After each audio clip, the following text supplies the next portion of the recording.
നമസ്കാരം, ബിസിനസ് ഡയലോഗിലേക്ക് സ്വാഗതം.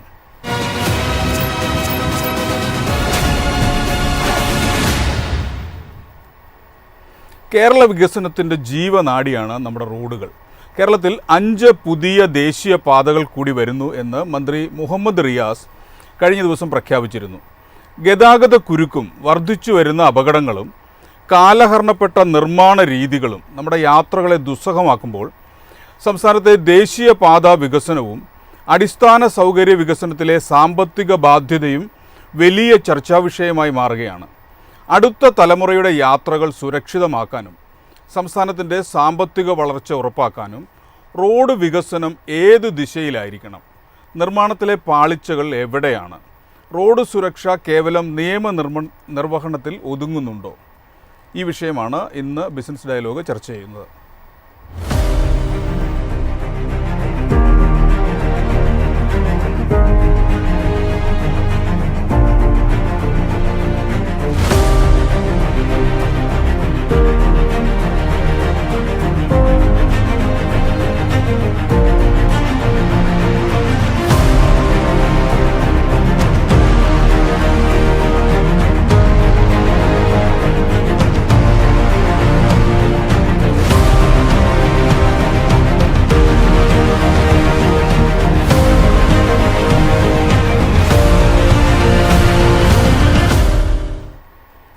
ഈ ചർച്ചയിൽ എന്നോടൊപ്പം ഇന്ത്യൻ ഇൻസ്റ്റിറ്റ്യൂട്ട് ഓഫ് റോഡ് സേഫ്റ്റിയുടെ CEO ഉപേന്ദ്ര നാരായണൻ, ഇടത് നിരീക്ഷകനായ അഡ്വക്കേറ്റ് BN ഹസ്കർ, കോൺഗ്രസ് പ്രതിനിധി രാജു P നായർ, BJPയിൽ നിന്ന് അഡ്വക്കേറ്റ് JR പത്മകുമാർ എന്നിവർ.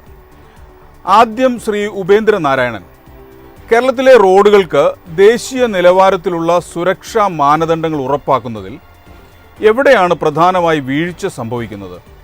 അതിനുള്ള പരിഹാരം എന്താണ്? ദേശീയപാത നിലവാരം എന്ന് പറയുന്നത് ഇന്ത്യൻ റോഡ്സ് കോൺഗ്രസിന്റെ കോഡ് ഓഫ് പ്രാക്ടീസസ് അനുസരിച്ചാണ് ഇന്ത്യ മഹാരാജ്യത്ത് പലയിടത്തും റോഡ് നിർമ്മിക്കുന്നത്. പക്ഷെ കേരളത്തിന്റെ ഒരു കണ്ടീഷൻ അല്ലെ അവസ്ഥ എന്ന് പറയുന്നത് 6 മാസത്തിലധികം മൺസൂൺ മഴക്കാലമാണ്. മഴയുടെ ആധിക്യം ന്യൂനമർദ്ദങ്ങൾ മൂലവും ഒക്കെ തന്നെ അപ്രതീക്ഷിതമായ സമയത്ത് അതിഭീകരമായ മഴയും വെള്ളത്തിന്റെ ഒഴുക്കൊക്കെ നമ്മുടെ ദേശീയപാതകളെ ബാധിക്കുന്നുണ്ട്. ഇപ്പൊ നമുക്കറിയാം NH66 എന്ന് പറയുന്ന ദേശീയപാത വളരെ പ്രസ്റ്റീജിയസ് ആയിട്ടുള്ള ഒരു പ്രോജക്റ്റ് ആയിട്ടാണ് ദേശീയപാത അതോറിറ്റിയും ഗവൺമെന്റ് ഓഫ് കേരളയൊക്കെ ഏറ്റെടുത്തത്. പക്ഷെ അതിലെ നിർമ്മാണ ഡിസൈൻ കൊണ്ടും കൺസ്ട്രക്ഷന്റെ ചില അപാകതകൾ കൊണ്ടും ആദ്യത്തെ മഴയ്ക്ക് തന്നെ അത് കുത്തൊലിച്ചു പോയി. കാര്യം ഇത് വടക്കേ ഇന്ത്യയിലെ കോഡ് ഓഫ് സ്പെസിഫിക്കേഷൻ അല്ല വേണ്ടത്. കേരളത്തിന് പ്രത്യേകിച്ച് മൺസൂൺ ഹാർഡ് ഹിറ്റ് ആവുന്ന ഒരു സ്റ്റേറ്റ് എന്നുള്ള നിലയിൽ ഇതിന്റെ സബ് ബേസ് മുതൽ ഫൈനൽ കോഴ്സ് വരെയുള്ള നിർമ്മാണ ഘട്ടങ്ങൾ പലതും മഴക്കാല റോഡുകൾക്കായിട്ട് പ്രത്യേകം ഒരു കോഡ് ഓഫ് പ്രാക്ടീസ് ഉണ്ടായിട്ട് വേണം നിർമ്മിക്കാൻ. അത് കോൺട്രാക്ടറെ ബോധവൽക്കരിക്കണം, ഡിസൈൻ ചെയ്യുന്ന ഡിസൈനേഴ്സിനെ ബോധവൽക്കരിക്കണം. കൂടാതെ ഒരിക്കലും വേനൽക്കാലത്ത് വന്നിട്ടല്ല DPR ഉണ്ടാക്കേണ്ടത്. ശരിക്കും മഴക്കാലത്ത് വന്നിട്ടാണ് കേരളത്തിൽ ഡീറ്റെയിൽഡ് പ്രോജക്ട് റിപ്പോർട്ട് ഉണ്ടാക്കേണ്ടത്. UDFന്റെ ഭരണകാലത്ത് നടപ്പാക്കിയ റോഡ് പദ്ധതികളെ ഈ സർക്കാരിന്റെ പദ്ധതികളുമായി താരതമ്യം ചെയ്യുമ്പോൾ എന്താണ് ഒരു ഏറ്റവും വലിയ വ്യത്യാസമായി താങ്കൾ കാണുന്നത്? ഞാൻ ആദ്യഘട്ടത്തിൽ റോഡ് UDFന്റെയും LDFന്റെയും എന്നുള്ള ഒരു താരതമ്യത്തിലേക്ക് പോകുന്നില്ല. പക്ഷേ കേരളത്തെ സംബന്ധിച്ചോളം നമ്മുടെ റോഡ് വലിയ രീതിയിൽ അതിന്റെ ഡിസൈൻ ഉൾപ്പെടെയുള്ള കാര്യങ്ങളിൽ സുരക്ഷാ മാനദണ്ഡങ്ങളിൽ വീഴ്ചകൾ ഉണ്ട് എന്നുള്ള കാര്യത്തിൽ തർക്കമില്ല. ഇതിപ്പോ ആരാണ് എന്നുള്ളതിനെ സംബന്ധിച്ച് അതിലേക്ക് കടക്കുന്നില്ല. രാഹുൽ ഗാന്ധി ഭാരത് ജോഡോ യാത്ര നടത്തിയപ്പോൾ കേരളത്തിലേക്ക് കയറി ഏകദേശം ഒരു 4 ദിവസം കഴിഞ്ഞപ്പോൾ അദ്ദേഹം ചോദിച്ചു, ഇത്രമാത്രം ആംബുലൻസുകൾ എങ്ങനെയാണ് ഈ യാത്രയുടെ പോകുന്നതിലേക്ക് എതിരെ വന്നുകൊണ്ടിരിക്കുന്നത് എന്ന് വെച്ചു. അപ്പൊ ഞങ്ങളുടെ നേതാക്കന്മാർ പറഞ്ഞത് പലതും ആയിട്ട് വരുന്ന ആംബുലൻസുകളാണ്. ഓരോ 5 മിനിറ്റിലും ആംബുലൻസ് ഇങ്ങനെ കടന്നുപോയിക്കൊണ്ടിരിക്കുക. അദ്ദേഹം കുറച്ചുകൂടി കഴിഞ്ഞിട്ട് 4-5 ദിവസം കഴിഞ്ഞപ്പോൾ കൊല്ലത്ത് വെച്ചിട്ട് അദ്ദേഹം പറഞ്ഞു, ഞാൻ ഈ റോഡുകളുടെ ഇത്രയും ആംബുലൻസ് വരുമ്പോൾ ഞാൻ അത് കണ്ട് എന്താണ് ഇത്രമാത്രം ആംബുലൻസുകൾ വരുന്നത് എന്ന് ചിന്തിക്കുക. പിന്നീട് ഞാൻ റോഡുകളെ ഈ കേരളത്തിൽ പണിയുന്ന റോഡുകൾക്ക് ഗുരുതരമായ ഡിസൈനിന്റെ പ്രശ്നമുണ്ട്.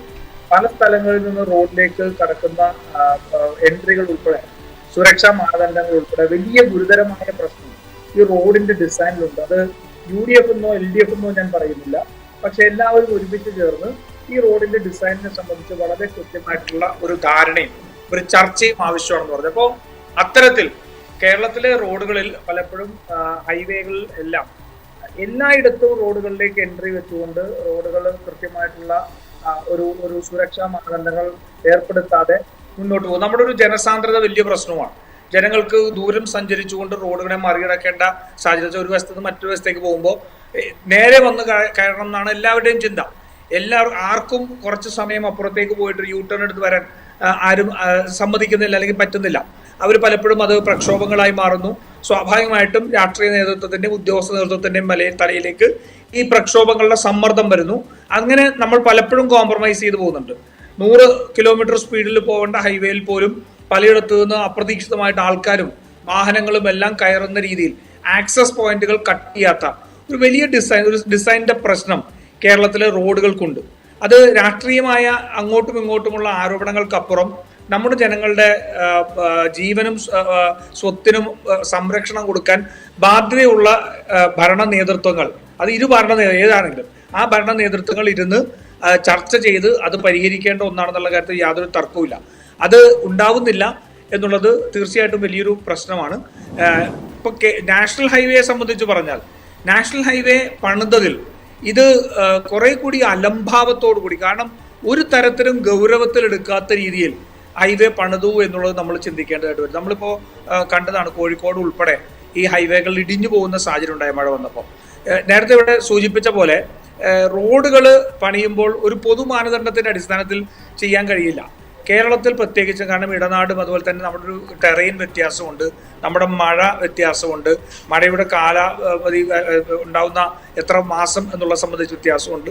ഇതൊന്നും പരിഗണിക്കാതെ NHAI കൃത്യമായ ധാരണയില്ലാതെ കോൺട്രാക്ടർമാർക്ക് റോഡിന്റെ ഡിസൈൻ ഉണ്ടാക്കാൻ ഉള്ള അനുവാദം കൊടുത്ത് അവരുടെ സാമ്പത്തിക ലാഭം കൂടി നോക്കിയിട്ടുള്ള ഡിസൈൻ ഉണ്ടാക്കി ചെയ്തതിന്റെ ഒരു പരിണിത ഫലമാണ് നമ്മൾ ഈ ഹൈവേയുടെ സമയത്ത് നമ്മൾ പല സ്ഥലങ്ങളിൽ, ഏകദേശം 100ഓളം സ്ഥലങ്ങളിൽ റോഡ് ഇടിഞ്ഞു പോകുന്ന സാഹചര്യം ഉണ്ടായത്. അപ്പോൾ അത് നമ്മൾ റോഡ് എന്ന് പറയുന്നത് സാധാരണക്കാരെ മനുഷ്യർ അവരുടെ ജീവിതത്തിന് വേണ്ടി ഉപയോഗിക്കുന്നതാണെന്നും അവർക്ക് എല്ലാവർക്കും സുരക്ഷ ആവശ്യമാണെന്നുള്ള ചിന്തയിലേക്ക് നമ്മൾ വരുന്നില്ല. നമ്മൾ പലപ്പോഴും തീവ്രവാദി ആക്രമണം ഉണ്ടാകുമ്പോൾ 10 പേർ കൊല്ലപ്പെടുമ്പോൾ, ഞാൻ കുറച്ച് കാണുകയല്ല, പക്ഷെ തീവ്രവാദി ആക്രമണത്തിൽ 10 പേർ മരണപ്പെടുമ്പോൾ നമ്മളുടെ എല്ലാം വികാരം ഭയങ്കരമായിട്ട് ഉണരും, നമ്മുടെ ദേശീയത ഉണരും. പക്ഷെ നമ്മുടെ റോഡുകളിൽ പൊലിയുന്ന ജീവനുകൾ ആയിരക്കണക്കിനാണ്.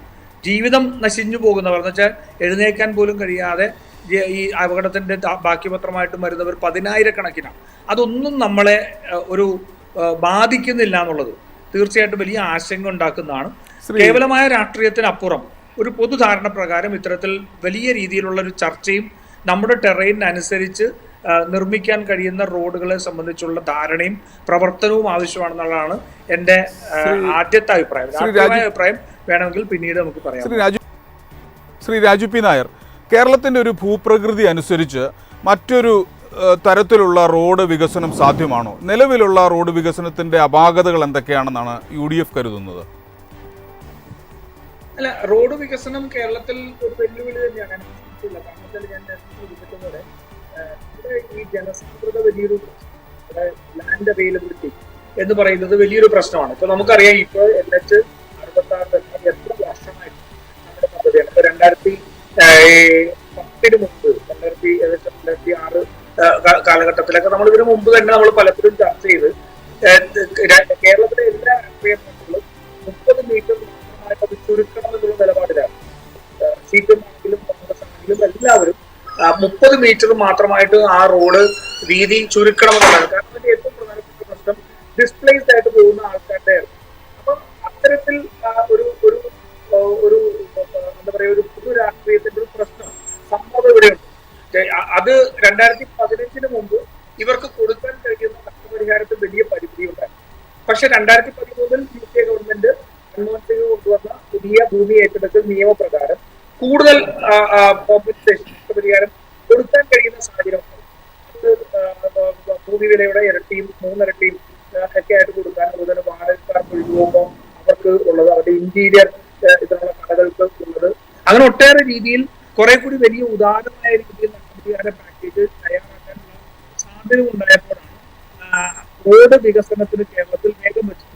അത് കിട്ടിയപ്പോൾ ആൾക്കാർ സ്ഥലം വിട്ടുകൊടുക്കാൻ തയ്യാറായി എന്നുള്ളത് കൊണ്ടാണ് നമുക്ക് ഹൈവേയുടെ വികസനം. ഇപ്പോൾ കേരളത്തിൽ കഴിഞ്ഞ ഒരു 10-20 അല്ലെങ്കിൽ 30 വർഷം നമ്മൾ ഇങ്ങോട്ട് എടുത്താൽ മറ്റുള്ള സംസ്ഥാനത്തെ അപേക്ഷിച്ച് നമുക്ക് സ്ഥലം ലഭ്യമല്ലാത്തത് കൊണ്ട് എല്ലാം ഇൻഹാബിറ്റഡ് ആയിട്ടുള്ള കെട്ടിടങ്ങളുള്ള പ്രദേശങ്ങളായതുകൊണ്ട് അവിടുത്തെ ഏറ്റെടുക്കുന്നതിനുള്ള സാങ്കേതികമായ ഒട്ടേറെ പ്രശ്നങ്ങൾ, ജനങ്ങളുടെ പ്രതിരോധം ഒക്കെ ഉണ്ടാകും. അതിനെയൊക്കെ മറികടന്നാണ് നമുക്കിത് സാധ്യമാക്കാൻ കഴിയും. അപ്പോൾ കേരളത്തിൽ നേരത്തെ സൂചിപ്പിച്ചത് തന്നെയാണ്, മറ്റു സംസ്ഥാനങ്ങളിൽ വ്യത്യസ്തമായിട്ടുള്ള കാലാവസ്ഥയും ഭൂപ്രകൃതിയും ജനസാന്ദ്രതയും എല്ലാം ഉള്ളപ്പോൾ അതിന് പറ്റിയ രീതിയിലുള്ള ഡിസൈൻ അതുണ്ടാക്കുക എന്നാണ് ഏറ്റവും വെല്ലുവിളിയായിട്ടുള്ളത്. ഇത് മറ്റുള്ളിടത്ത് എല്ലാം ഉപയോഗിക്കുന്ന മുഴക്കോല് വെച്ചുകൊണ്ട് കേരളത്തിൽ റോഡ് ഉണ്ടാക്കാൻ സാധിക്കില്ല. സാധിച്ചാൽ അത് ഗുണത്തെക്കാൾ ദോഷമാണ് ചെയ്യുന്നതെന്നുള്ളത് നമുക്ക് സമീപകാലത്തെ ഉൾപ്പെടെയുള്ള സംഭവങ്ങൾ തെളിയിക്കാം. ശരി, ഞാൻ താങ്കളിലേക്ക് മടങ്ങി വരാം. അഡ്വക്കേറ്റ് JR പത്മകുമാർ, ദേശീയപാത വികസനത്തിൽ കേന്ദ്ര സർക്കാരിന്റെ സഹകരണം എത്രത്തോളമുണ്ട്? സംസ്ഥാന ഗവൺമെന്റിന്റെ സഹകരണത്തിലൂടെ പൂർണ്ണമാക്കും. നമുക്കറിയാം, നമ്മുടെ ഹൈവേ വികസനം, കേരളത്തിലെ ഹൈവേ വികസനത്തിന്റെ ഒരു രീതി നമുക്കറിയാം. പുതിയ ഗവൺമെന്റ് വന്നതിന് ശേഷമാണ് അത്തരത്തിലുള്ള ഹൈവേ, കേരളത്തിന്റെ ഹൈവേ വികസനത്തിന് ഒരു ജീവൻ വന്നത്. നിങ്ങൾക്ക് ഓർമ്മയുണ്ടാവും, കേരളത്തിലെ 3 ബൈപ്പാസ് 1978-80 ആ കാലഘട്ടത്തിലാണ് 3 ബൈപ്പാസ് പ്രവർത്തനം ആരംഭിച്ചത്. കഴക്കൂട്ടം മുക്കോല കാരോട് വരുന്ന അത് 1980 അതിന്റെ പ്രോജക്ട് സാങ്ഷൻ ചെയ്തതിന്റെ പ്രവർത്തനം തുടങ്ങിയത്. 2014 വരെ അതിന്റെ പുരോഗതി നമ്മൾ വിലയിരുത്തി നോക്കണം. കൊല്ലം ബൈപ്പാസ് ഏകദേശം ആ കാലഘട്ടം 98-ലാണ് 78-ലാണ് അതിന്റെ പ്രവർത്തനം പുനരാരംഭിച്ചതും അത് പൂർത്തീകരണത്തിലെത്തിയത് 2014 NDA ഗവൺമെന്റാണ്. ആലപ്പുഴ ഏറെക്കുറെ അത് തന്നെയാണ്. പക്ഷേ ഈ ഗവൺമെന്റ് എത്തിയതിനു ശേഷം ഈ നാഷണൽ ഹൈവേ വികസനത്തിന് ഒരു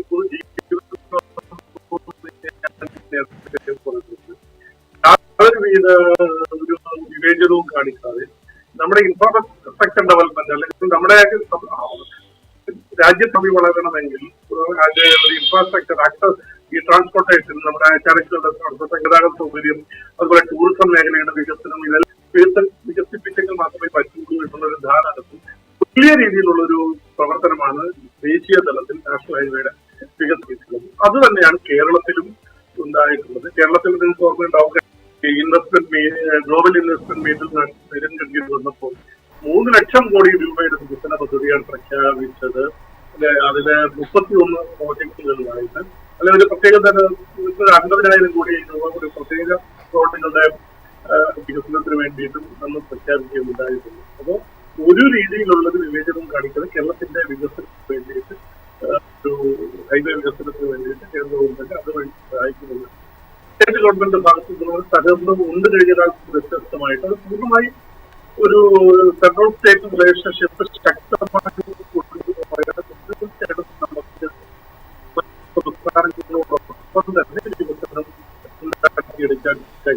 ശ്രീ പത്മകുമാർ, താങ്കൾ പറഞ്ഞതുപോലെ കേന്ദ്രത്തിന്റെ ഭാഗത്തു നിന്ന് ഇത്ര വലിയ സഹകരണം ലഭിക്കുന്നുണ്ടെങ്കിൽ സംസ്ഥാന സർക്കാരിന്റെ പദ്ധതികൾ, റോഡ് പദ്ധതികൾ വേണ്ടത്ര വേഗത്തിലല്ല എന്ന് കരുതുന്നുണ്ടോ? അല്ല, ഇതിന് വേഗത്തിലാകാന്നുള്ളതല്ല. പലപ്പോഴും നിങ്ങൾ ആലോചിച്ചു, ഹൈവേ വികസനത്തിന്റെ തടസ്സമുണ്ടായിട്ടുള്ളത് നമുക്കത് പ്രോപ്പറായിട്ട് ലാൻഡ് അക്വിസിഷൻ ഘടകമായിരുന്നു. അതുപോലെ തന്നെ ഏതെങ്കിലും ഒരു കോൺട്രാക്ടറെ തിരുവനന്തപുരം കാസർഗോഡ് ഏൽപ്പിക്കും. ഉപകാരം ഒരിടത്ത് തുടങ്ങി മറ്റേടത്ത് അവസാനിപ്പിക്കാനായിട്ട് ഒരു ഇനിഷ്യൽ വർക്ക് ചെയ്യുമ്പോൾ തന്നെ വർഷങ്ങൾ എടുക്കും. അപ്പൊ തന്നെ പ്രൈസ് എസ്കലേഷൻ വലിയ രീതിയിലുള്ള സമയബന്ധിതമായി ഈ പ്രോജക്റ്റുകൾ പൂർത്തീകരിക്കാത്തതുകൊണ്ട് വളരെയധികം പ്രധാനമായിട്ട് വരും. അതിൽ നിന്നൊക്കെ ഒഴിവാക്കുന്നതിന് വേണ്ടിയിട്ട് ഈ ഗവൺമെന്റ് വന്നതിന് ശേഷം ചെയ്തത് ഒരു 18-16 സ്ട്രക്ചറുകളായി തിരിച്ചിട്ട് പ്രത്യേകിച്ച് നാഷണൽ ലെവലിൽ പ്രവർത്തിക്കുന്ന ഓരോ ഏജൻസികൾക്കും കോൺട്രാക്ട് കൊടുക്കുകയും ഒരേ സൈമൾട്ടാനിയസ് ആയിട്ട് തന്നെ വർക്കുകൾ ആരംഭിക്കുകയും ചെയ്തുകൊണ്ട് കൃത്യമായിട്ടൊരു, പിന്നെ സ്റ്റേറ്റ് ഗവൺമെന്റും സെൻട്രൽ ഗവൺമെന്റിന്റെയും ഒരു ഇതിനെ സംബന്ധിച്ചൊരു സൂപ്പർ അനാലിസിസും ഒക്കെ ഇതിന്റെ ഇവാലുവേഷനൊക്കെ നടത്തുന്നത് കൊണ്ട് കാര്യക്ഷമമായിട്ട് പ്രവർത്തനം മുന്നോട്ട് പോയിക്കൊണ്ടിരിക്കുകയാണ്. വളരെ സമീപഭാവിയിൽ തന്നെ അത് പൂർത്തീകരിക്കുമെന്നാണ് തോന്നുന്നത്. അതിന് സെൻട്രൽ ഗവൺമെന്റിന്റെ സ്റ്റേറ്റ് ഗവൺമെന്റിന്റെ സഹകരണം ഉണ്ട് എന്നുള്ളത് തന്നെയാണ്.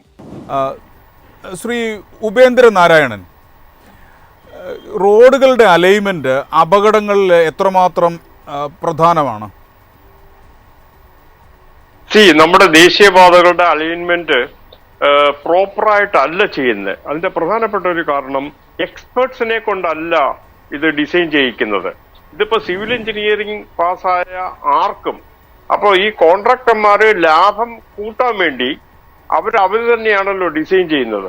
അപ്പൊ ഏതെങ്കിലും എഞ്ചിനീയറിംഗ് കോളേജിലെ കുട്ടികളെ കൊണ്ട് പ്രോജക്റ്റ് ആയിട്ടാണ് പല റോഡിന്റെയും അലൈൻമെന്റ് അവർ ചെയ്യിക്കുന്നത്. അതുമൂലം റോഡ് അപകടങ്ങളിൽ റോഡിന്റേതായ ഇഷ്യൂസ് വളരെ ഹ്യൂജ് ആണ്. അലൈൻമെന്റിന്റെ പ്രശ്നം, ക്യാമ്പറിംഗിന്റെ പ്രശ്നം, പിന്നെ ഇന്റർസെക്ഷൻ ഡിസൈൻ ചെയ്യുന്നതിന്റെ പ്രശ്നം, അതേപോലെ 100 കണക്കിന് പ്രശ്നം റോഡ് റിലേറ്റഡ് ആയിട്ട് ഉണ്ട്. അതിന്റെ പ്രധാനപ്പെട്ട കാരണം എക്സ്പെൻസീവ് ആയിട്ടുള്ള എക്സ്പെർട്സിനെ, ഫോർ എക്സാമ്പിൾ ഇപ്പോ പ്രധാനമന്ത്രിയുടെ സഡക് യോജനയിലൊക്കെ തന്നെ എന്റെ ബാച്ച്മേറ്റ്സ് ഒക്കെ ജോലി ചെയ്തിട്ടുണ്ട്. കാര്യം അത് റിട്ടയർഡ് ചീഫ് എഞ്ചിനീയേഴ്സിനെയൊക്കെയാണ് അന്ന് ആവശ്യപ്പെട്ട് എടുത്തേക്കുന്നത്. അതേസമയം ഈ പ്രൈവറ്റ് കമ്പനികള് അവരുടെ ലാഭം കൂടുതലാക്കാൻ വേണ്ടി ഈ എഞ്ചിനീയറിംഗ് കോളേജിലെ കുട്ടികൾക്ക് പ്രോജക്റ്റ് വർക്കായിട്ടാണ് ദേശീയപാതയിലെ പല വർക്കും അലൈൻമെന്റ് ഫിക്സ് ചെയ്യുന്നതിനും ഡിസൈനിലും ഒക്കെ തന്നെ കൊടുക്കുന്നത്. അതുമൂലം പിന്നെ റോഡിൽ കൂട്ടക്കുരുതിയാണ്. ആരോട് പറയും, എന്തു പറയും? അപ്പൊ ഇതിനകത്ത് എക്സ്പെർട്സിന്റെ ഇൻവോൾവ്മെന്റ് ഇല്ല എന്ന് തന്നെ പറയാം. നിയമങ്ങൾ കർശനമാക്കുന്നതിലൂടെ റോഡ് അപകടങ്ങൾ കുറയ്ക്കാൻ കഴിയുമോ? ഇല്ല, നിയമങ്ങൾ ആൾറെഡി ഉണ്ട്. പക്ഷെ എന്താ വേണ്ടതെന്ന് വെച്ച് കഴിഞ്ഞാൽ ഈ കുറ്റം ചെയ്യുന്നവരെ കയ്യോടെ റെഡ് ഹാൻഡഡ് ആയിട്ട് പിടിക്കാനായിട്ട് നമുക്ക് സംവിധാനമില്ല. പ്രത്യേകിച്ചും ദേശീയപാതയില് റൂട്ട് പെട്രോളിംഗ് സമ്പ്രദായം എന്ന് ഒന്നുണ്ട്. അത് എല്ലാ ദേശീയപാതകളിലും ഈ പറഞ്ഞ ടോൾ കമ്പനികൾക്ക് അവരുടെ ഒറിജിനൽ കോൺട്രാക്ടിന്റെ ഒരു ഭാഗമാണ് ഹൈവേയില് റൂട്ട് പെട്രോളിംഗ് ചെയ്യുക എന്ന് വെച്ചാൽ, ഞാൻ ഒരു ദേശീയപാതയില് ചീഫ് ട്രാഫിക് മാനേജ്മെന്റ് എക്സ്പെർട്ട് ആയിരുന്നു. അപ്പൊ 65 കിലോമീറ്റർ ദൈർഘ്യമുള്ള ഒരു ദേശീയപാതയില് ഒരു കൊല്ലക്കാലം ഞാൻ ട്രാഫിക് മാനേജ്മെന്റ് ആയിട്ട് എക്സ്പെർട്ടായിട്ട് ജോലി ചെയ്യുമ്പോൾ എന്റെ താഴെ 11ഓളം റൂട്ട് പെട്രോൾ ഓഫീസേഴ്സ് ഉണ്ടായിരുന്നു. അവര് എല്ലാ ഹാഫ് ആൻ അവറിലും റൂട്ട് എന്ന് പറയുന്ന ഹൈവേ ഇങ്ങനെ പെട്രോൾ ചെയ്തുകൊണ്ടിരിക്കും. ഇപ്പൊ താങ്കളുടെ വണ്ടിയുടെ ടയർ പഞ്ചറായാൽ താങ്കൾ ഇറങ്ങണ്ട, ഈ റൂട്ട് പെട്രോൾ ഓഫീസേഴ്സ് വന്നിട്ട് ഉടൻ തന്നെ ആ ടയർ മാറ്റി നമ്മളെ ഹെൽപ്പ് ചെയ്യും. പിന്നെ ആംബുലൻസ് സർവീസ്, അതേപോലെ തന്നെയാണ് റിക്കവറി ക്രെയിൻ, ഇതെല്ലാം ഈ BOT കമ്പനികളുടെ എഗ്രിമെന്റിലുണ്ട്. പക്ഷെ ഇന്ത്യയിൽ ഒരിടത്ത് പോലും ഇത് റൂട്ട് പെട്രോളിംഗ് വർക്ക് ചെയ്യുന്നില്ല. കാര്യം അവർക്ക് അത്രയും പൈസ ലാഭമാണ് എന്നുള്ള നിലയിൽ. കാര്യം നമുക്ക് ഈ പറഞ്ഞ ടോൾ പിരിക്കണം എന്നുണ്ടെങ്കിൽ ഇതിന് COD വേണം. COD കിട്ടുന്ന എപ്പോഴാണ്? 100% of the original work, agreement പ്രകാരമുള്ള വർക്ക് തീർന്നാൽ മാത്രമാണ് COD കൊടുക്കുന്നത്. പക്ഷെ ആ COD തന്നെ 70, ഇപ്പൊ നമ്മുടെ ഒരു മണ്ണുത്തി എറണാകുളം പാത 60% ആയപ്പോ തന്നെ നിർബന്ധിതരായി. അപ്പൊ സ്റ്റേറ്റ് സപ്പോർട്ട് എഗ്രിമെന്റും കൊടുത്തു, 6 മാസത്തെ കണ്ടീഷണൽ COD കൊടുത്തു. എന്നിട്ട് 6 മാസം കൊണ്ട് അവര് തീർക്കാമെന്ന് എഗ്രിമെന്റും വെച്ചു. പക്ഷെ 6 മാസം കഴിഞ്ഞപ്പോൾ ജനങ്ങളും പറഞ്ഞു, സംസ്ഥാനവും പറഞ്ഞു, ദേശീയപാത അതോറിറ്റിയും പറഞ്ഞു. ഈ BOT കമ്പനികൾ ആ പണിയൊന്നും പൂർത്തീകരിക്കാത്ത മൂലമാണ് ഇന്ന് തൃശ്ശൂരിനും എടപ്പള്ളിക്കുമിടയിൽ 65 കിലോമീറ്റർ യാത്രയ്ക്ക് 6 മണിക്കൂർ വേണം.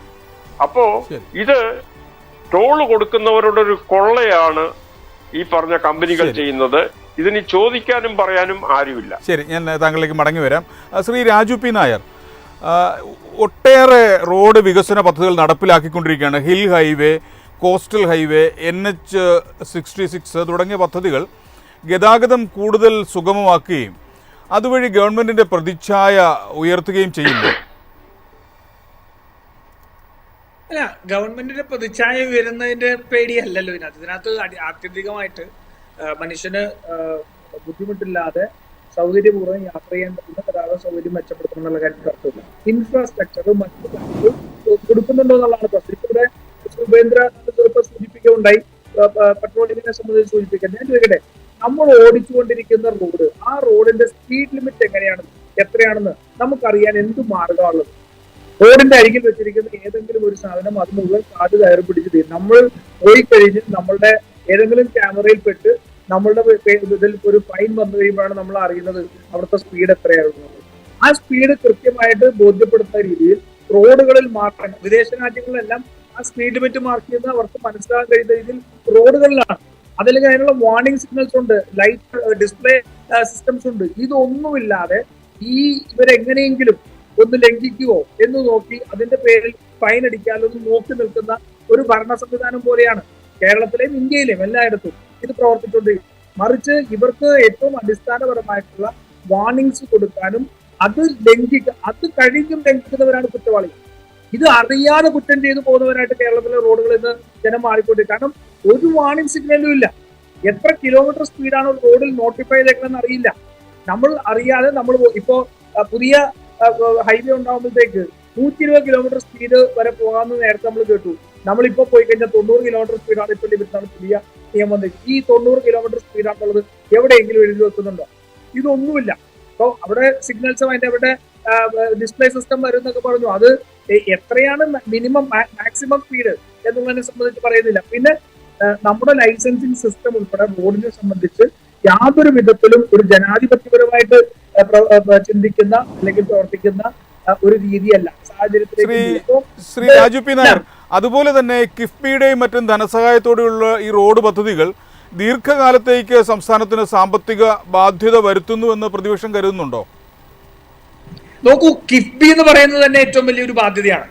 ഇനി കിഫ്ബിയിൽ എത്ര പ്രവർത്തനമാണ് നടന്നത്? കിഫ്ബിയിൽ കഴിഞ്ഞ 9 വർഷം കൊണ്ട് കിഫ്ബി പൂർത്തീകരിച്ചത് 18,000 കോടി മുതൽ 20,000 കോടി വരെയാണ് എക്സ്പെൻഡിച്ചറാണ് ഞാൻ പറയുന്നത്. 80,000 എന്നൊക്കെ പറയുന്നത് ഇവർ വെച്ചിരിക്കുന്ന പ്രോജക്റ്റാണ്. അത് ഞാൻ 56,000 കൊണ്ടാണ് അഡ്മിനിസ്ട്രേറ്റീവ് സാങ്ഷൻ കിട്ടിയത്. അത് കഴിഞ്ഞ് ഇത് പൂർത്തീകരിച്ച് പണം കൊടുത്തിരിക്കുന്നത് 8-9 വർഷം കൊണ്ട് 18,000 കോടി ആയിരുന്നു നേരത്തെ. ചിലപ്പോൾ ഇപ്പോ കുറച്ചുകൂടി കൂടി അങ്ങോട്ട് നമ്മൾ 20,000 കോടി വെച്ചു. 10 വർഷം കൊണ്ട് 20,000 കോടി എന്ന് പറഞ്ഞാൽ ഒരു വർഷം 2,000 കോടിയുടെ ബിഗ് ടിക്കറ്റ് പ്രോജക്ട്സ് മാത്രമേ ഇൻഫ്രാസ്ട്രക്ചർ ഡെവലപ്മെന്റ് നടക്കുന്നുള്ളൂ. അത് റോഡ് മാത്രമല്ല, കിഫ്ബിയിലുള്ളത് ആശുപത്രി കെട്ടിടങ്ങൾ, സ്കൂൾ കെട്ടിടങ്ങൾ, മൂത്രപ്പുര ഉണ്ടാക്കുന്നവരെ കിഫ്ബിയിലാണ്. ഇതെല്ലാം PWD ചെയ്തിരുന്ന പണിയാണ്. അതെല്ലാം കിഫ്ബിയിലാക്കി. ഇതെല്ലാം കൂട്ടിയിട്ട് 2,000 കോടി രൂപയ്ക്ക് അപ്പുറം കഴിയാത്ത ഒരു സാമ്പത്തിക വർഷത്തിൽ മാത്രം എക്സ്പെൻഡിച്ചർ കാണിക്കുന്ന ഒരു പദ്ധതിയായിട്ട് കിഫ്ബി മാറുകയാണ്. എപ്പോഴാണ് 1,85,000 കോടിയുടെ ബജറ്റ് സൈസ് ഉള്ള ഒരു നാട്ടിലാണ് 2,000 കോടി ഈ ഇൻഫ്രാസ്ട്രക്ചർ പ്രോജക്ട് വേണ്ടിയിരുന്നത്. ഇപ്പൊ ബാക്കിയെല്ലാം പോയല്ലോ. PWD വകുപ്പ് തന്നെ മരവിപ്പിക്കപ്പെട്ടല്ലോ.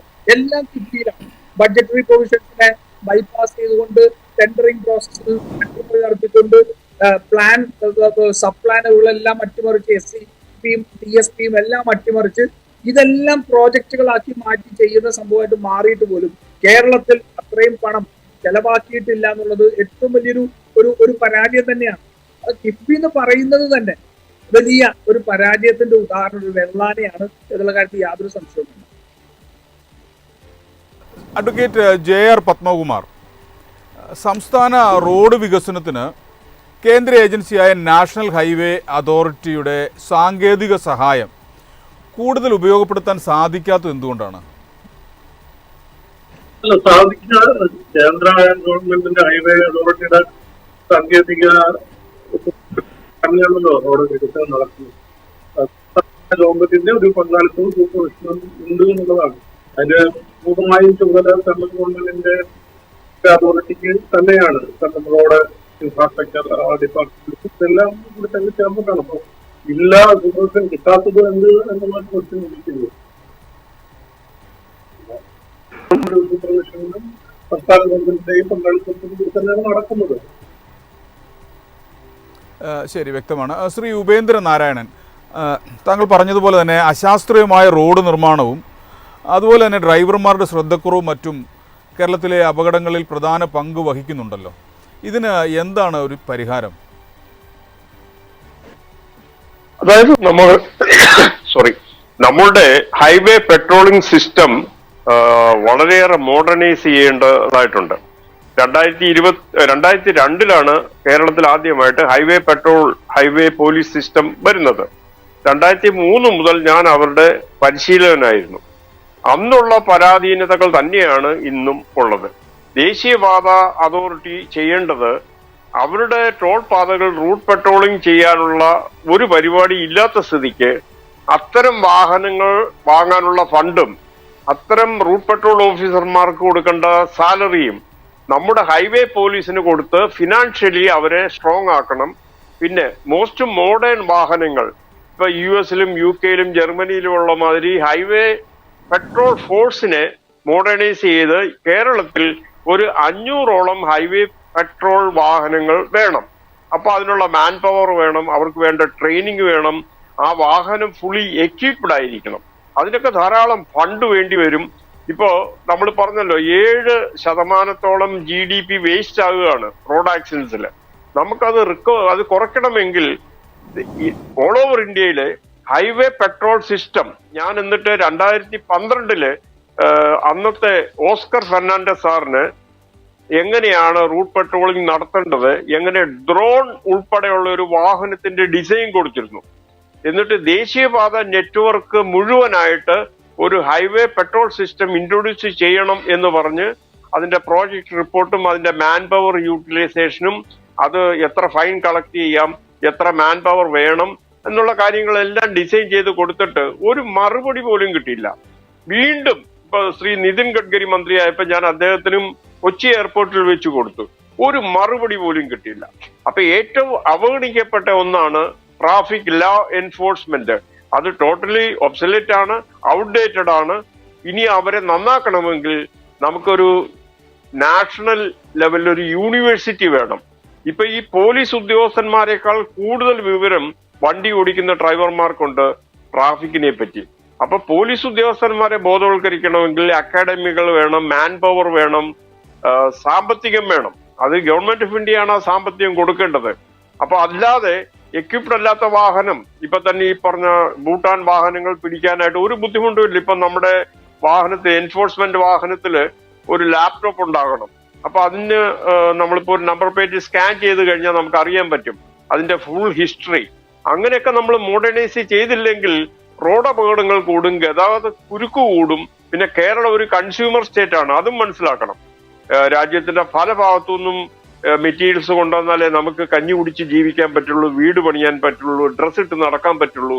അപ്പൊ ഒരു മുന്തിയ പരിഗണന ദേശീയപാത അതോറിറ്റിയിൽ നിന്നും ഗവൺമെന്റ് ഓഫ് ഇന്ത്യയുടെ മിനിസ്റ്റർ റോഡ് ട്രാൻസ്പോർട്ട് അതോറിറ്റി മോർത്ത് എന്ന് പറയുന്ന നിതിൻ ഗഡ്കരി മന്ത്രിയുടെ ആ ഒരു മന്ത്രാലയത്തിൽ നിന്ന് വേണം.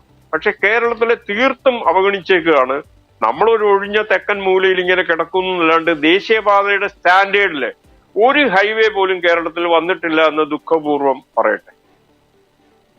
ശ്രീ ഉപേന്ദ്രൻ നാരായണൻ, റോഡിന് ഇത് കൃത്യമായ ഓഡിറ്റിംഗ് നടക്കുന്നുണ്ടോ? ഉദ്ഘാടനത്തിന് മുൻപും ശേഷവുമുള്ള ഘട്ടങ്ങളിൽ സുരക്ഷാ ഓഡിറ്റുകൾ കൃത്യമായി നടക്കുന്നുണ്ടോ?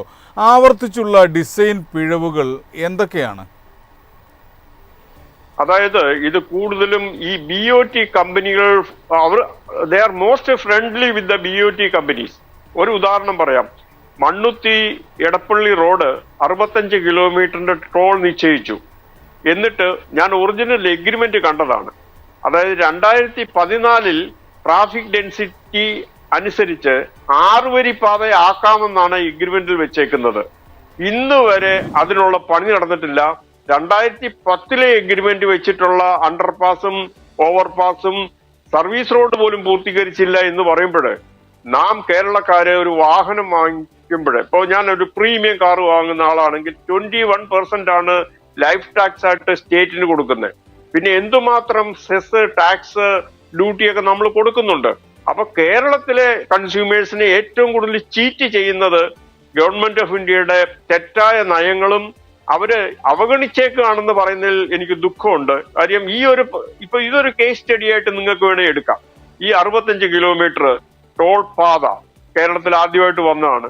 അത് പകൽക്കൊള്ളയ്ക്ക് സമാനമായിട്ടാണ്. കണ്ടില്ലേ, ഇപ്പൊ തന്നെ ഒരു അഡ്വക്കേറ്റ് പോയി സുപ്രീം കോടതി വരെ പോകേണ്ടതായിട്ട് വന്നു. എന്തിനാ? ഒറിജിനൽ എഗ്രിമെന്റ് പ്രകാരമുള്ള വർക്ക് ചെയ്ത് കിട്ടാൻ വേണ്ടി. അതും ചെയ്യാതെ ഇപ്പോ ഈ പാതയില് അണ്ടർപാസ് പണിയുന്നിടത്ത് 3-4 തൊഴിലാളികൾ കുത്തിയിരിപ്പുണ്ടാവും. ഒരു പണിയും നീങ്ങുന്നില്ല. പക്ഷെ അവരുടെ അഡ്വക്കേറ്റ്സ് കോടതിയിൽ ചെന്നിട്ട് പറയും ഞങ്ങൾക്ക് റോഡ് വിരിക്കണം. അപ്പൊ being a consumer we are cheated. അതാണ് മനസ്സിലാക്കേണ്ടത്. നമ്മൾ കേരളക്കാരെ ചീറ്റ് ചെയ്യുന്നതാണ് ഗവൺമെന്റ് ഓഫ് ഇന്ത്യയുടെ നയം എന്ന് പറയുന്നത്. റോഡിന്റെ കാര്യത്തിലാണ്, മറ്റെല്ലാ കാര്യത്തിലും ശരിയായിരിക്കാം. But I am related with the roads, highways. ലോകത്ത് തൊട്ടടുത്ത തമിഴ്നാട് നോക്കുക, എന്ത് മനോഹരമായ റോഡാണ്. പക്ഷെ അവിടുത്തെ വാഹന ഡെൻസിറ്റി കുറവാണ്. കാര്യം നമുക്ക് 6 വരി പാത 2014 വേണ്ടെടുത്ത് നമുക്ക് ഇപ്പോഴും ആ 4 വരി പാത പൂർത്തീകരിക്കാതെ ഇപ്പൊ 8 വരി പാതയുടെ ഡിമാൻഡ് ഈ 2025 ആയി കഴിഞ്ഞു.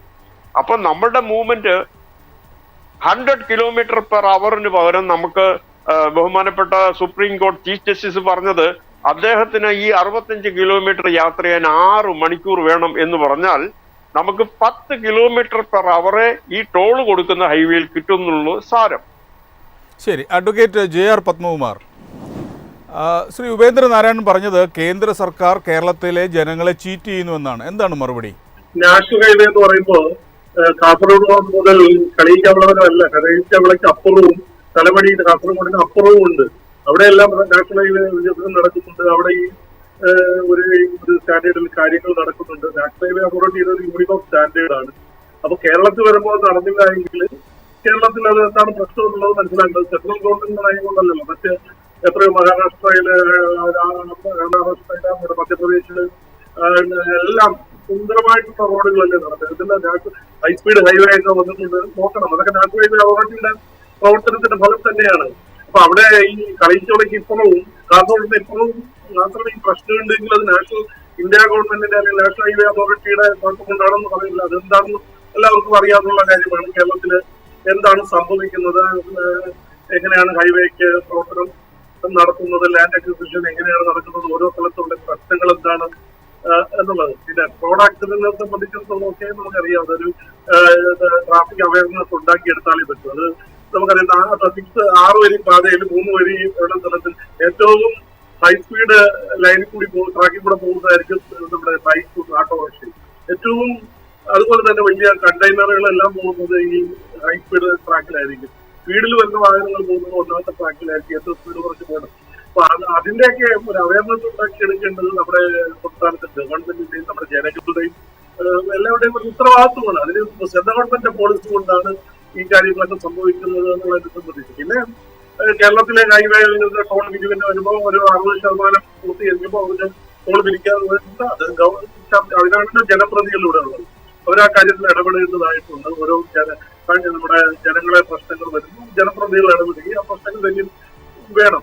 അത് ഒരു നാഷണൽ ഹൈവേ എന്ന് പറയുമ്പോൾ നാഷണൽ പോളിസിയുടെ അടിസ്ഥാനത്തിൽ വരുന്നതാണ്. അത് ഒരു സ്റ്റേറ്റ് ഗവൺമെന്റ് വേണ്ടിയിട്ട് മാത്രം ഉണ്ടാക്കുന്നതല്ല. അപ്പൊ ഓരോ സംസ്ഥാനത്തിന്റെയും സാഹചര്യങ്ങൾ അനുസരിച്ചിട്ട് കാര്യങ്ങൾ സംസ്ഥാന ഗവൺമെന്റിന്റെയും ആലോചിച്ചിട്ടായിരിക്കും നടപ്പിൽ വരുത്തുന്നത്. പിന്നെ സഹായം ഈ പറഞ്ഞ ഹൈവേ നാഷണൽ ഹൈവേ സേഫ്റ്റി അതോറിറ്റിയുടെ അടിസ്ഥാനത്തിൽ ഒത്തിരി കാര്യങ്ങൾ ചെയ്യുന്നുണ്ട്.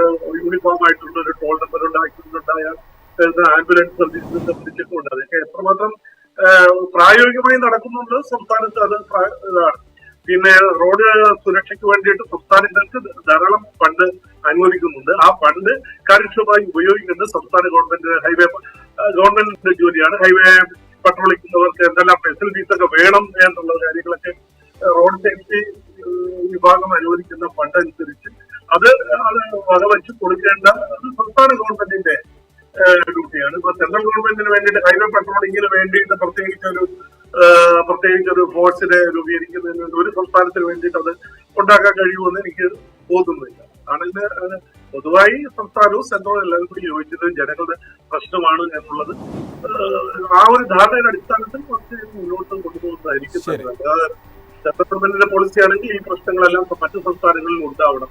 മഹാരാഷ്ട്രയിൽ ഉണ്ടാകണം, ഹൈദരാബാദ് നമ്മുടെ മധ്യപ്രദേശിൽ ഉണ്ടാകണം, തമിഴ്നാട്ടിൽ ഉണ്ടാകണം. കേരളത്തിൽ മാത്രം ഒരു പ്രത്യേക പ്രശ്നങ്ങളുണ്ടെങ്കിൽ അത് പ്രത്യേക തരത്തിൽ പഠിക്കണം. വ്യക്തമാണ്. ഞാൻ താങ്കളിലേക്ക് മടങ്ങി വരാം. ശ്രീ ഉപേന്ദ്രനാരായണൻ, കേരളത്തിലെ റോഡുകളുടെ അവസ്ഥ മെച്ചപ്പെടുത്താൻ കേന്ദ്ര സംസ്ഥാന ഗവൺമെന്റുകൾ കൈക്കൊള്ളേണ്ട നടപടികൾ എന്തൊക്കെയാണ്? ആദ്യമായിട്ട് ചെയ്യേണ്ടത് ട്രാഫിക് ഡെൻസിറ്റി അനുസരിച്ചുള്ള റോഡ് ഉണ്ടാവണം. എക്സാമ്പിൾ ഞാൻ പറഞ്ഞല്ലോ, ഇപ്പോ ഒരു പാസഞ്ചർ കാർ യൂണിറ്റ് എന്ന് പറഞ്ഞ ഒരു കാറാണ്. 25,000 പാസഞ്ചർ കാർ യൂണിറ്റ് ആണെങ്കിൽ നമുക്ക് 2 വരി പാത മതി. 4 വരി പാത എന്ന് പറയുന്നത് 50,000 താഴെ PCU ഉണ്ടെങ്കിൽ 4 വരി പാത വേണം. പക്ഷേ നമ്മളുടെ 4 വരി പാതകളിൽ, ഞാനിപ്പോ മണ്ണുത്തി എടപ്പള്ളി റോഡിനെ പറ്റി പറയുമ്പോൾ 8 വരി പാതയുടെ ട്രാഫിക് ഡെൻസിറ്റി ഉണ്ട്.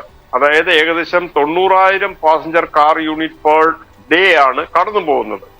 അത് കണ്ടിട്ട് ദേശീയപാത അതോറിറ്റി റോഡിന് വീതി കൂട്ടിയിട്ടില്ല. ഞാൻ പറഞ്ഞല്ലോ, 2014 6 വരി പാത ആക്കേണ്ട റോഡ് ഇന്ന് വരെ അതിന്റെ പ്രാഥമിക പണി പോലും തുടങ്ങിയിട്ടില്ല.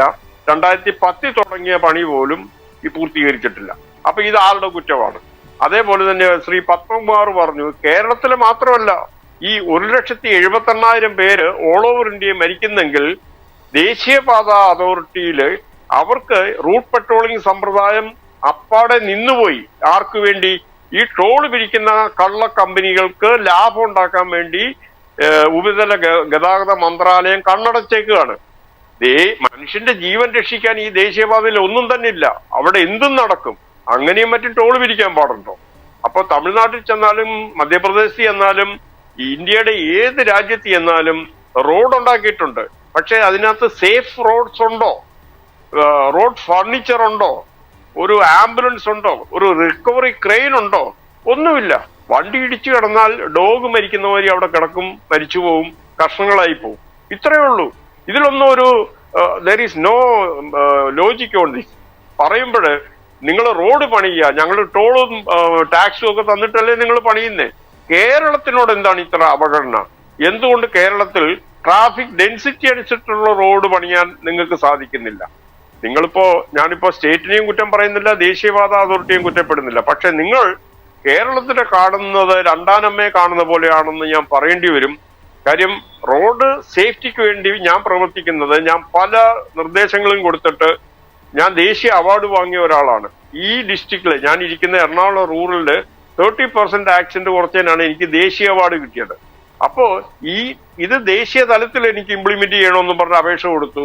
അപ്പൊ എന്നോട് ഗഡ്കരി കൊച്ചി എയർപോർട്ടിൽ വെച്ച് പറഞ്ഞത്, അത് സ്റ്റേറ്റിന്റെ ബേബിയാണ് റോഡ് സേഫ്റ്റി, ഞങ്ങളുടേതല്ല എന്ന് പറയും. അപ്പോ റോഡ് സേഫ്റ്റി എന്ന് പറയുന്ന ബേബി അവരുടേതല്ല എന്ന് പറയുമ്പോൾ സ്റ്റേറ്റ് പറയുന്നു ഞങ്ങൾക്ക് ഫണ്ടില്ല എന്ന് പറയുന്നു. അപ്പൊ നാം ടാക്സ് കൊടുക്കുന്ന, റോഡ് ടാക്സ് കൊടുക്കുന്ന നാം ആരോടാണ് പറയേണ്ടത്? പിന്നെ അദ്ദേഹം പറഞ്ഞപ്പോ ഞാൻ ഇൻഷുറൻസ് കമ്പനിയുടെ ജനറൽ ഇൻഷുറൻസ് കോർപ്പറേഷൻ GICയുടെ ചെയർപേഴ്സൺ എന്നെ പോയി കണ്ടു ബോംബെയില്. അവരോട് ഞാൻ പറഞ്ഞു, നോക്കൂ 30% ആക്സിഡന്റ് ഞാൻ കുറച്ചു തരാം, നിങ്ങൾ എനിക്ക് സപ്പോർട്ട് ചെയ്യാൻ പറ്റുമോ? അവർ പറഞ്ഞു, ആക്സിഡന്റ് കൂടിക്കഴിഞ്ഞാൽ ഞങ്ങൾ പ്രീമിയം വർദ്ധിപ്പിക്കും. അപ്പൊ അവരുടെ ഉപാധി അതാണ് അവരുടെ സൊല്യൂഷൻ. അങ്ങനെ പോരല്ലോ. ഇതിനകത്ത് ആരെങ്കിലും ചോദിക്കാനും പറയാനും വേണ്ടേ? അപ്പൊ നിതിൻ ഗഡ്കരി എന്ന് പറഞ്ഞ കേന്ദ്രമന്ത്രി റോഡ് ഉണ്ടാക്കുന്നുണ്ട്, ഞാൻ സമ്മതിക്കുന്നുണ്ട്. പക്ഷെ എത്ര സേഫ് റോഡ് അദ്ദേഹം ഉണ്ടാക്കുന്നുണ്ടെന്നുള്ള ചോദ്യമുണ്ട്. ഉദാഹരണത്തിന് ഈ റോഡുകളെല്ലാം തന്നെ അശാസ്ത്രീയമായി ഈ പഠിക്കുന്ന എഞ്ചിനീയറിംഗ് സ്റ്റുഡൻസിനെ കൊണ്ട് ഡിസൈൻ ചെയ്യിച്ചിട്ട് ഒരു മരണക്കെണിയായിട്ട് നിലനിൽക്കുകയാണ്. എക്സ്പെർട്സിനെ അവർ ഉപയോഗിക്കേണ്ടതായിട്ടുണ്ട്. ഇല്ലെങ്കിൽ അപകടങ്ങളുടെ ഒരു കൂമ്പാരം വരും. ഇപ്പൊ ഈ കൊല്ലം 178 ആണെങ്കിൽ, 1 മിനിറ്റും കൂടെ ഞാൻ നിർത്താൻ പോവാണ്. 1,78,000 പേര് കഴിഞ്ഞ കൊല്ലം മരിച്ചിട്ടുണ്ടെങ്കിൽ വിത്തിൻ 2 years അത് 3 ലക്ഷമായിട്ട് കൂടും. അദ്ദേഹം വിദേശ രാജ്യങ്ങളിലൊക്കെ തന്നെ പറഞ്ഞു, എന്റെ രാജ്യത്ത് ഞാൻ 50% ആക്സിഡന്റ് കുറയ്ക്കുമെന്ന്. എവിടെ നടന്നു? അപ്പൊ അങ്ങനെയല്ല, അതിന് എക്സ്പെർട്ടീസ് വേണം. എക്സ്പെർട്ടീസ് എന്ന് പറഞ്ഞപ്പോ ഞാൻ നിങ്ങളുടെ മുമ്പിൽ ഇരിക്കുന്ന 50 കൊല്ലം വിദേശ രാജ്യത്തും ബോംബെയിലും കേരളത്തിലും തമിഴ്നാട്ടിലുമായിട്ട് 50 years എക്സ്പീരിയൻസ് ഉള്ള ഒരാളാണ് സംസാരിക്കുന്നത്. റോഡ് സേഫ്റ്റി ബോർഡ് രൂപീകരിച്ചു 2022. താങ്കൾ ഇപ്പൊ ഗൂഗിൾ ചെയ്ത് നോക്കുക, അതിന് ചെയർമാൻ ഉണ്ടോ, മെമ്പേഴ്സ് ഉണ്ടോ? ഒന്നുമില്ല. സുപ്രീം കോടതി കമ്മീഷൻ ചില കമ്മിറ്റികളൊക്കെ വെച്ചു. അവരെന്താ ചെയ്യുന്നത്? സുന്ദരമായിട്ട് ആ ബംഗ്ലാവിൽ കിടന്ന് ഉറങ്ങുന്നു, സുപ്രീം കോടതി കൊടുത്ത ശമ്പളം മേടിക്കുന്നു, കാർ ഉപയോഗിക്കുന്നു എന്നല്ലാണ്ട് ഇത് ഗ്രാസ് റൂട്ട് ലെവലിൽ ചെയ്യേണ്ടതാണ് റോഡ് സേഫ്റ്റി. മനസ്സിലായില്ലേ? ആം എ ഡ്രൈവർ, ഞാൻ പ്രൊഫഷണൽ ഡ്രൈവർ ആയിരുന്നു, റേസിംഗ് ഡ്രൈവറാണ് ഇപ്പോഴും. അപ്പോ എന്താണ് വേണമെച്ചാൽ ഡ്രൈവർ റിലേറ്റഡ് ഇഷ്യൂസിന് സൊല്യൂഷൻ വേണം, എൻഫോഴ്സ്മെന്റ് റിലേറ്റഡ് ഇഷ്യൂസിന് സൊല്യൂഷൻ വേണം, ഹൈവേ റിലേറ്റഡ് ഇഷ്യൂസിന് സൊല്യൂഷൻ വേണം. ഇതെല്ലാം ഇൻസ്റ്റന്റ് ആയിട്ട് വേണം. പിന്നെ ബോധവൽക്കരണം. ഇവർക്ക് എന്താണ് നഷ്ടം? രാജ്യത്താകമാനം സ്കൂളിലും കോളേജിലും റോഡ് സേഫ്റ്റി സിലബസിന്റെ ഭാഗമാക്കാൻ ഈ ഗവൺമെന്റിന് എന്താണ് ബുദ്ധിമുട്ട്? ഇതൊന്നും ചെയ്യാതെ വെറുതെ മേനിയടിച്ച് റോഡ് ഉണ്ടാക്കുന്നു എന്ന് പറഞ്ഞിട്ട് ഇങ്ങനെയുള്ള കള്ള കമ്പനികളെ ടോൾ പിരിക്കാൻ അനുവദിക്കുകയും നമ്മളെ കൊള്ളയടിച്ചുകൊണ്ടിരിക്കുകയാണ്. I am totally disappointed. I am sorry to say that. ശരി, ശ്രീ JR പത്മകുമാർ, കേന്ദ്രത്തിന് കേരളത്തോടൊരു ചിറ്റമ്മ നയമാണ് എന്ന ഉപേന്ദ്ര നാരായണന്റെ ആരോപണത്തിനുള്ള മറുപടി. ഇല്ല, അദ്ദേഹം ഞാനത് അങ്ങനെ ചിറ്റപ്പനായെന്നുള്ള രീതിയിൽ ഞാൻ അദ്ദേഹത്തിനോട് ചോദിക്കാറുള്ളൂ. ഞാൻ ഇന്ത്യ ഗവൺമെന്റിന്റെ കാര്യം കൊടുക്കുന്നത് 2004 മുതൽ 2014 വരെയുള്ള നമ്മുടെ സെൻട്രൽ ഗവൺമെന്റിന്റെ സംസ്ഥാനത്തുള്ള ഈ ട്രാൻസ്ഫർ ഒന്ന് പരിശോധിച്ച് നോക്കിയാൽ 72,000 കോടി. 2014 മുതൽ 2024 വരെ നോക്കിയാൽ 1.57 ലാക്സ് പോകാൻ ചിറ്റമ്മ നയമാണ് എന്ന് നമുക്ക് പറയാം. അങ്ങനെ സെൻട്രൽ ഗ്രാൻഡ് എയ്ഡ് 2004 മുതൽ 2014 വരെ 25,630 കോടിയാണ്. 2014 മുതൽ 2024 വരെ 1.65 ലക്ഷം കോടിയാണ്. 509% ഇൻക്രീസ് ആണ്. അപ്പൊ ഈ ഒരു കാര്യത്തിൽ പൊതുവില് സെൻട്രൽ ഗവൺമെന്റിന്റെ അലോട്ട്മെന്റിനെ കുറിച്ചാണ് പറഞ്ഞത്. പിന്നെ റോഡ് വികസനത്തിന് കഴിഞ്ഞ കാലങ്ങളിൽ ഞാൻ നേരത്തെ പറഞ്ഞല്ലോ 2016 വരെ ഉണ്ടായിരുന്ന 1990-ല് 80-ല് തുടങ്ങിയത് ഒരു 42 കിലോമീറ്റർ കഴക്കൂട്ടം തന്നെ ഒരു 2 വരി പാത റെഡിയാക്കാൻ നമുക്ക് കഴിഞ്ഞിട്ടില്ല. 2014 അവിടെയാണ് ഇപ്പോ കേന്ദ്ര ഗവൺമെന്റ് 2014 ശേഷം വന്നത് കൊല്ലത്തില്. അപ്പൊ ഒരു രീതിയിലുള്ള ഒരു വിവേചനവും കാണിക്കുന്നില്ല. സംസ്ഥാന ഗവൺമെന്റിന്റെ സഹകരണം അവരും കൂടി സഹകരിക്കുകയാണ്. പൂർണ്ണമായിട്ടും നമുക്ക് ദേശീയ തലത്തിൽ നിശ്ചയിച്ചിട്ടുള്ളതുപോലെ കാര്യങ്ങൾ ഈ സംസ്ഥാനത്ത് നടപ്പിലാക്കാൻ നല്ല രീതിയിൽ. ഇപ്പൊ അദ്ദേഹം പറഞ്ഞ റോഡ് വികസനത്തിന്റെ കാര്യം ഇപ്പൊ ഞാൻ ചോദിക്കട്ടെ, ഇപ്പൊ MT റോഡില് ടോൾ വിരുന്നില്ല, ഒരിടത്തുമില്ല. ഈ ടോൾ വിരിച്ച് റോഡ് കുഴപ്പമാക്കിയതുകൊണ്ടാണ്. എന്തുമാത്രം ആക്സിഡന്റാണ് MT റോഡിൽ നടക്കുന്നത്. ആക്സിഡന്റ് ഉണ്ടാവും. അതിനെ സംബന്ധിച്ച് ഒന്ന് കണക്കെടുത്തു. ഏറ്റവും കൂടുതൽ ആക്സിഡന്റ് നടക്കുന്ന സമയം പൂർണ്ണം ഏറ്റവും കൂടുതൽ വരുന്നത് റോഡിന്റെ അശാസ്ത്രീയത ഇല്ലെന്ന് ഞാൻ പറയുന്നില്ല, ഉണ്ടായിരിക്കാം. അത് ഞാൻ എക്സ്പെർട്ട് അല്ലാന്ന് പറഞ്ഞത്. കൂടുതലും ട്രാഫിക് നിയമം പാലിക്കാത്തതുകൊണ്ടും ഡ്രൈവറുടെ അശ്രദ്ധ കൊണ്ടും ഡ്രൈവർ ഉറങ്ങി പോകുന്നത് കൊണ്ടും ഒക്കെ ഉണ്ടാകുന്ന ഒരു അപകടങ്ങൾ ധാരാളമായിട്ട് ഉണ്ടാകുന്നുണ്ട്. അതുകൊണ്ട് റോഡ് കൺസ്ട്രക്ഷൻ മാത്രമല്ല, സ്പീഡിനെ സംബന്ധിച്ച് ഇപ്പൊ റോഡ് സേഫ്റ്റി പൂർണ്ണമായിട്ട് വരുന്നത് സ്റ്റേറ്റിന്റെ പരിധിയിലാണ് വരുന്നത്. അതിന് റോഡ് സേഫ്റ്റി ഫണ്ട് നമ്മുടെ ധാരാളമായിട്ട് ഓരോ സംസ്ഥാനത്തിനും ഇടയിൽ കൊടുക്കുന്നുണ്ട്. റോഡ് സേഫ്റ്റിക്ക് വേണ്ടി കൊടുക്കുന്നുണ്ട്. അത് പ്രോപ്പറായിട്ട് ഉപയോഗിക്കുക എന്നുള്ളത് തന്നെയാണ്. പിന്നെ എക്സ്പെർട്ടുകളെ ഉപയോഗപ്പെടുത്തുന്നുണ്ടോ ഇല്ല എന്നുള്ള കാര്യം അതിനെക്കുറിച്ച് എനിക്ക് പറയുന്നത്. സാധാരണ ഒരു ദേശീയപാത നിർമ്മിക്കുമ്പോൾ ഒരു കോളേജ് പിള്ളേരെ കൊണ്ട് പ്രോജക്റ്റുകളൊക്കെ അതാണ് ഇംപ്ലിമെന്റ് ചെയ്യുന്നത്. എത്രയോ തലത്തിൽ ചർച്ച ഒരു അലൈൻമെന്റ് വന്നാൽ എത്രയോ തലത്തിൽ വന്ന് പബ്ലിക് ഹിയറിംഗ് നടത്തി ജനപ്രതിനിധികളുമായിട്ടൊക്കെ ചർച്ച ചെയ്ത് ഒക്കെയാണ് ഒരു നോട്ടിഫിക്കേഷൻ വന്ന് അതിൽ പിന്നെ കംപ്ലൈന്റ് വല്ലതും ഉണ്ടെങ്കിൽ വെറുതെ അത് പരിഹരിച്ച് ജനങ്ങളുമായി ചർച്ച ചെയ്തൊക്കെയാണ് വിജയിക്കുന്നതിൽ ആർബിട്രറി ആയിട്ടുള്ള നടത്തുന്നത്. പിന്നെ ഈ ടോള് വിരിക്കുന്നതിനെ സംബന്ധിച്ച് എന്തെങ്കിലും മോഡിഫിക്കേഷൻ ചർച്ചകൾ ആവശ്യമുണ്ടെങ്കിൽ അത് വേണ്ടത് തന്നെയാണ്. നടത്തണം എന്ന് തന്നെയാണ് എന്റെ അഭിപ്രായം. വികസനം എങ്ങനെ നമുക്ക് പോകാൻ കഴിയും എന്നുള്ള കാര്യം നമുക്ക് കൂട്ടായി ചർച്ച ചെയ്യേണ്ട ഒരു ഡിബേറ്റിന്റെ വിജയമാക്കേണ്ട ഒരു കാര്യമാണ്. വികസനവും റോഡ് വികസനത്തിൽ ഹൈവേ വികസനത്തിൽ വളരെ വലിയ സ്പീഡിലാണ് മുന്നോട്ട് പോയിക്കൊണ്ടിരിക്കുന്നതിന് യാതൊരു തർക്കവുമില്ല. അപകടം കുറയ്ക്കേണ്ടതാണ്. അത് എല്ലാവരും കൂടി ഒരുമിച്ച് നിന്ന് സേഫ്റ്റി മെഷേഴ്സ് നമ്മുടെ ജനങ്ങളും പാസഞ്ചേഴ്സും ഡ്രൈവർമാരും എല്ലാവരും അത് ഒരുമയോടുകൂടി നിന്ന് പ്രവർത്തിച്ചാൽ നല്ല രീതിയിലുള്ള കുറച്ച് കൊണ്ടുവരാൻ മനുഷ്യജീവൻ വിലപ്പെട്ടത് തന്നെയാണ്. ശരി, ഞാൻ ഇടപെടുകയാണ്. നമ്മുടെ സമയം ഇവിടെ പൂർണ്ണമായിരിക്കുകയാണ്.